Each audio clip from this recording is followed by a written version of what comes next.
Wanted to make a small, interesting to me security update, which is that using an Apple iPhone, it's possible to have two different faces installed for Face Unlock. And why is this useful? Well, my partner and I both have iPhones, and often whilst I'm driving, uh, she would need to look at my iPhone to do something, and vice versa.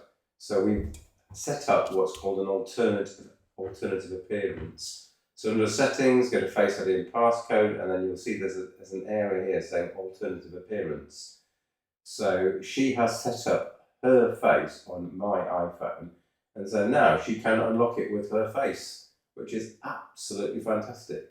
Now also for maximum security, you'll see I've got other apps, 34 apps have been set to use Face ID.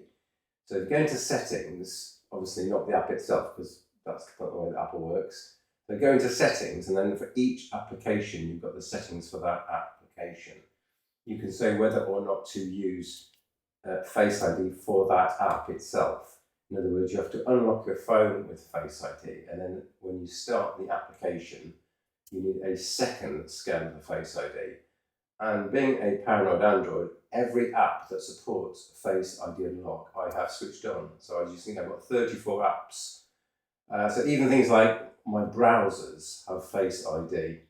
So not content with unlocking the phone once, it needs to be unlocked twice. And so, for example, now my partner can unlock the phone and use the browser. So she's very happy whilst I'm driving, and vice versa. Okay, Derek, I think that's it. Oh, there is one more thing. So I did this on her phone, which she has some banking apps installed. I have nothing really installed on my phone. I have a separate phone for banking apps completely. So that when I leave the home, if my phone was somehow compromised, the minimum sort of compromise would be established, i.e. no banking apps.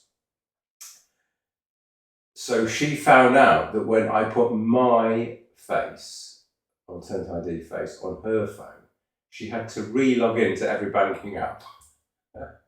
She wasn't pleased. So bear that in mind if you do it, and you do have as most people do, have their financial apps on the phone. The apps made her re-sign into everything. So that's a one-off task, but it has to be done. Okay, Darry, thanks for watching.